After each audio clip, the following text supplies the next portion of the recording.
9 reasons woke equals broke.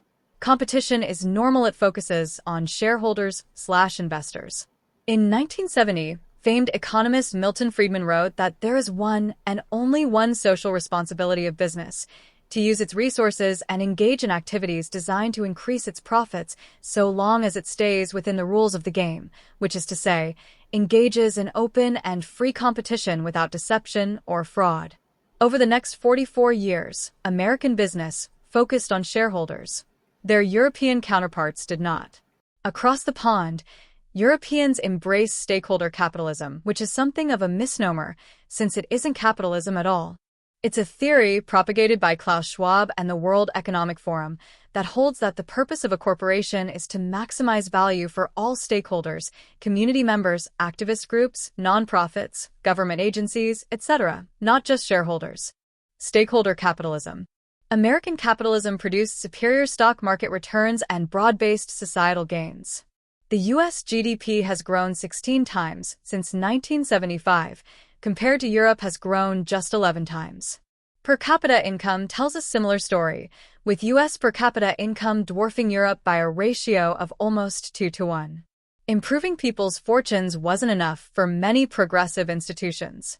After the Great Recession, European sovereign wealth funds, Ivy League endowments, blue state pension funds, and ESG-promoting asset managers like BlackRock demanded American companies earn their social license by using corporate power to shape society in ways these elite, left-leaning institutions felt wise. The stakeholder camp was especially emboldened when Trump first took office and pulled out of international agreements like the Paris Climate Agreement and UN Human Rights Council. Business was now supposed to do the work government would not. In response, the Business Roundtable, a group of 200 CEOs of U.S. companies, radically changed the purpose of a corporation in 2019. Now, businesses had a fundamental commitment to all of our stakeholders, not just shareholders alone. The impact was immediate. American businesses were at the mercy of progressive stakeholder activists like BLM, Antifa, and Planned Parenthood, climate change activists who were much noisier than the everyday shareholder. Oil and gas companies could no longer focus on providing affordable, reliable, and abundant energy sources to the American public. Instead, they had to apologize to activist groups for their carbon emissions and construct net zero goals without concern for what future energy needs might be. Internet companies could no longer connect social graphs of people online and provide a public square to debate ideas.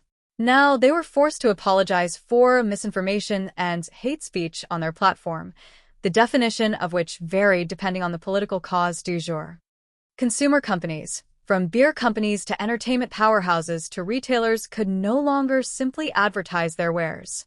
Instead, they had to apologize for not being diverse, equitable, or inclusive (DEI) and bow to organizations like the Human Rights Campaign, which demanded more LGBTQ+ marketing campaigns and gender transition guidelines. Companies could no longer support the military or the police. Instead, companies began apologizing for their role in perpetuating systemic racism and donating hundreds of millions of dollars to organizations like Black Lives Matter to pay tithes. Conclusion: the aim of stakeholder capitalism to produce maximum returns with maximum societal benefits was a fantasy. Outcomes: the outcome was more akin to horror. Example: 1. Companies wasted billions of dollars on stakeholder-favored ESG, and 2. DEI programs that didn't deliver shareholder value and in many cases destroyed it. Nor was society any better off. Inflation was high, wage growth was low, and consumer confidence was muted. Society was more polarized than ever heading into the election.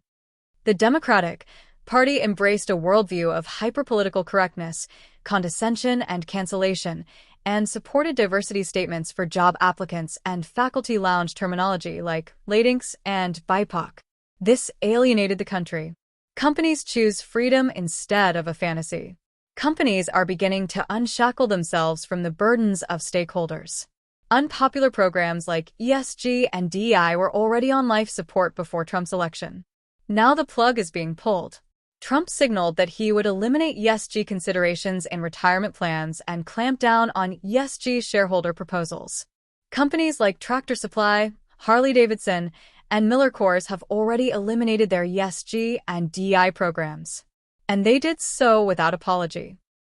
Markets are responding favorably.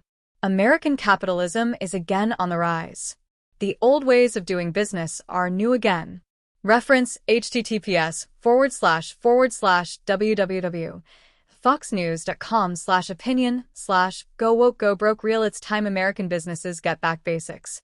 https://financialpost.com/fp-work/woke-broke-donald-trump-return-confirms.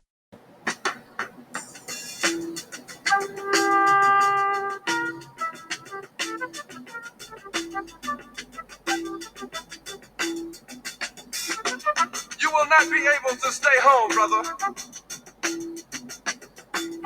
You will not be able to plug in, turn on, and cop out. You will not be able to lose yourself on Skag and skip out for beer during commercials because the revolution will not be televised.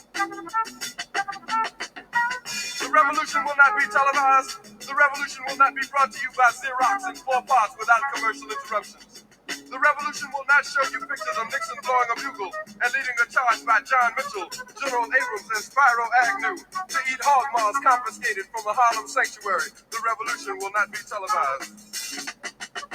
The revolution will not be brought to you by the Schaefer Award Theater and will not star Natalie Woods and Steve McQueen or Bullwinkle and Julia.